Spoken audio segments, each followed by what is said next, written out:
I thank His Excellency, President of Angola, and I now give the floor to the Prime Minister of Australia.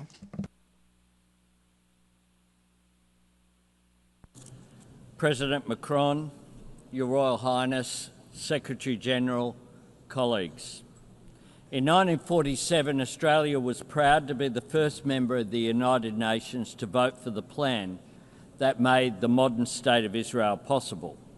But that plan always encompassed two states, a state of Israel and a state of Palestine, living side by side within internationally recognised borders, recognising each other's right to live in peace and security. 8 decades ago, those hopes were consumed by conflict, and that has been the grim pattern over the years. Opportunities not taken, compromises rejected, good faith betrayed, a cycle of violence that has crushed generations.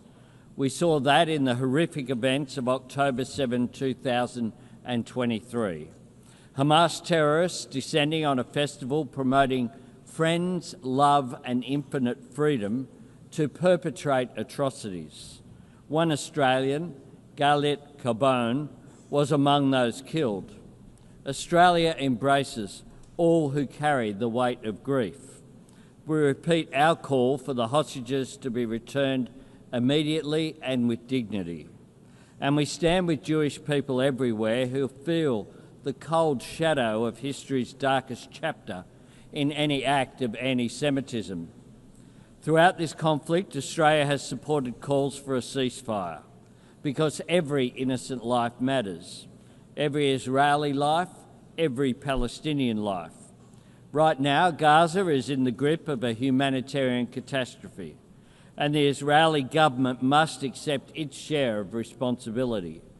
Tens of thousands of civilians have been killed.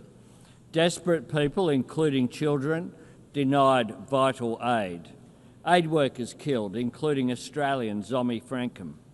Journalists killed trying to bring the truth to light. This comes alongside the continued illegal expansion of settlements on the West Bank and an increase in settler violence. Threats to annex parts of Palestine and permanently displace the Palestinian people. Such conduct risks putting a two-state solution beyond reach.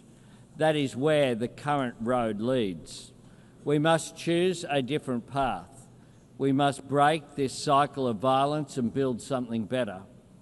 Yesterday, Australia recognised the state of Palestine.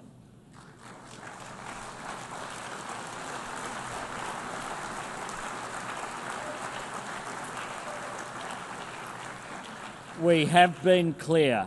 The terrorist organisation Hamas can have no role in Palestine's future. Our recognition was predicated on commitments from the Palestinian Authority, reaffirming Israel's right to exist in peace and security, that Hamas turn over its weapons to Palestinian security forces and never controls Gaza again, and the PA must demilitarise, hold democratic elections and undertake wholesale reform to governance, finance and education. The leadership of the Arab League has added strength to these commitments. Their demand for Hamas to surrender its weapons and end its rule in Gaza has helped create this historic opportunity, a chance to deliver self-determination for Palestine in a way that permanently disarms Hamas and drives them from the region once and for all. Recognising the aspirations of the Palestinian people is about more than a seat, a voice and a vote in the councils of the world. It is about real hope for a place to call home. This is the same hope that sustained generations of Jewish people, the same hope that binds us all to our countries and cultures and drives us to want a better life for our children. Working together, we can build a future where instead of children in Gaza dying in pain, living in fear or being taught to hate, they can go to school and build a life in larger freedom. That future depends on recognition being followed by reconstruction and reform, a credible cooperative peace plan supporting recovery in Gaza and security for Israel, establishing governance and excluding Hamas on the day after and every day after that. This is the next step we must take, and we must take it together. I thank you very much.